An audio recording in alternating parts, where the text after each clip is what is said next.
Hello. धरने पर बैठे करण चौहान जी और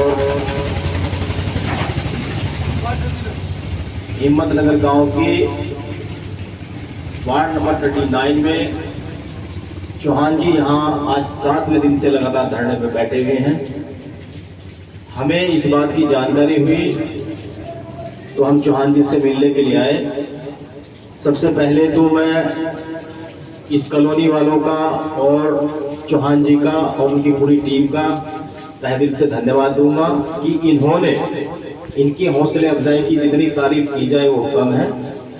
इन्होंने अपने हक और अधिकारों की लड़ाई के लिए जो ये धरना शुरू किया है, मेरा मानना है कि शहर के, गांव के, मोहल्ले के हर व्यक्ति को अपने हक और अधिकारों के बारे में जानकारी होनी चाहिए।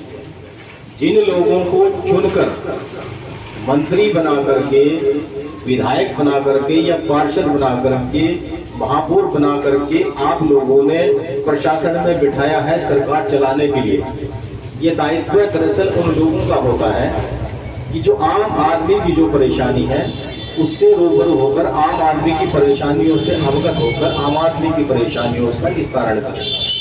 ये बड़ा ही दुख का विषय है कि इतने वर्षों के बीच में भी इस कॉलोनी की जो गलियां हैं वो उचित रूप से उनका निर्माण नहीं हुआ और उसके लिए चौहान जी जैसे वरिष्ठ गवर्नमेंट और क्या बोलते कॉलोनी के लोगों को जो परेशानियों का सामना करना पड़ता है, ये वाकई में अपने आप में बड़ा ही दुख का विषय है।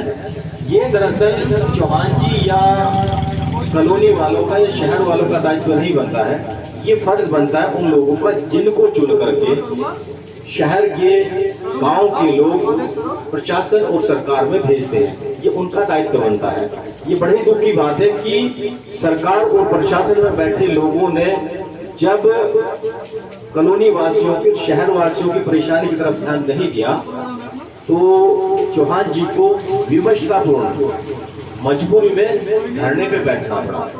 और देखिए, जनता देश संगठन शहर, गांव और देश के प्रत्येक नागरिक के साथ कंधे से कंधा मिलाकर खड़ा हुआ है उनके हक अधिकारों की लड़ाई के लिए।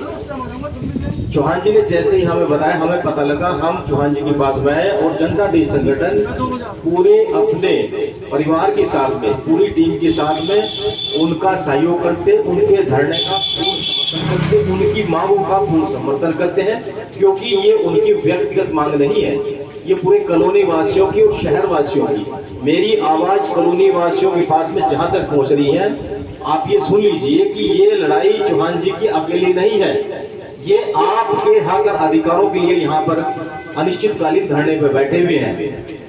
शहर वासियों को और कॉलोनी वासियों को इस बात में जानकारी होनी चाहिए और इनका साथ देना चाहिए।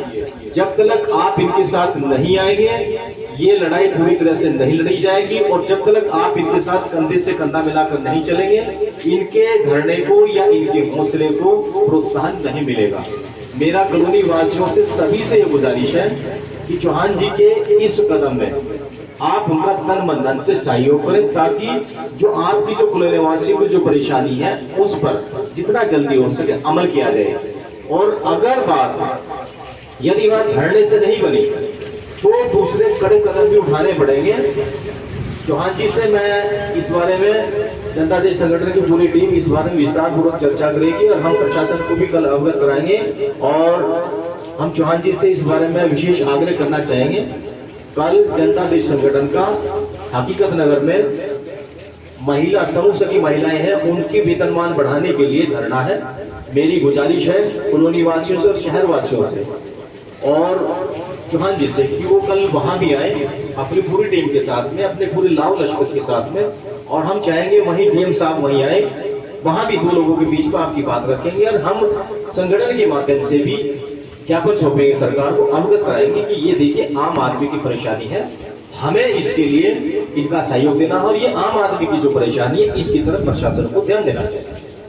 बड़े ही दुख के साथ ये कहना पड़ रहा है दोस्तों कि जिन लोगों को हम चुनकर भेजते हैं वो सरकार में बैठे नुमाइंदे, चाहे पक्ष हो या विपक्ष, उससे हमारा कोई मतलब नहीं है, सबको पता है।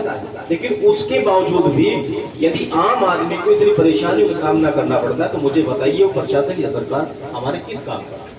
यदि आम आदमी की शिक्षा उसे सही तरीके से उसके बच्चों को प्राप्त नहीं हो रही है तो प्रशासन से हमें क्या लाभ। यदि आम आदमी देश के नागरिकों को अच्छा स्वास्थ्य प्राप्त नहीं हो रहा है, अच्छे स्वास्थ्य का लाभ नहीं मिल रहा है तो हमें सरकार से क्या लाभ।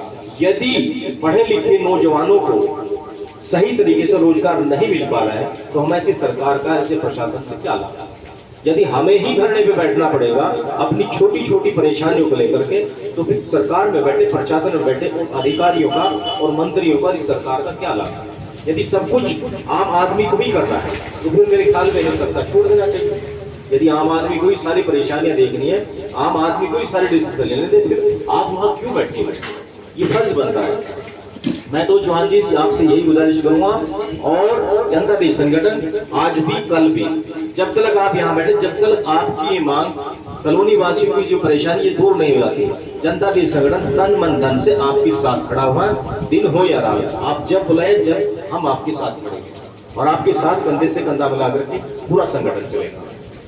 बाकी आप सभी से मेरी गुजारिश है, कॉलोनी वासियों से और शहर वासियों से, कि इस धरने को सफल बनाने के लिए और अपने हक अधिकारों के लिए अपने घरों से निकले, ताकि सरकार जो बहरी बन के बैठी हुई है उसे इस बात में जानकारी मिल सके। आप सभी ने सुना, जो मौका दिया उसके लिए आपको बहुत बहुत धन्यवाद। नमस्कार।